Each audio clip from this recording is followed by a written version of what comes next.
testing out this 460 Husqvarna Rancher, cutting up some giant cookies. This is all poplar.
Man, it's running good.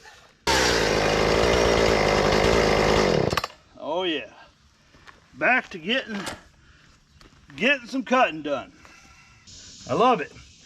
So, one thing I like about the Husky is they have a great anti-vibration setup on it, so that head moves around and doesn't wear up through your arms.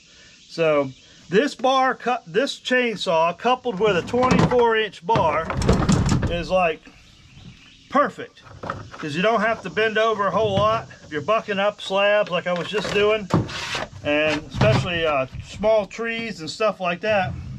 But 59 cc's of goodness.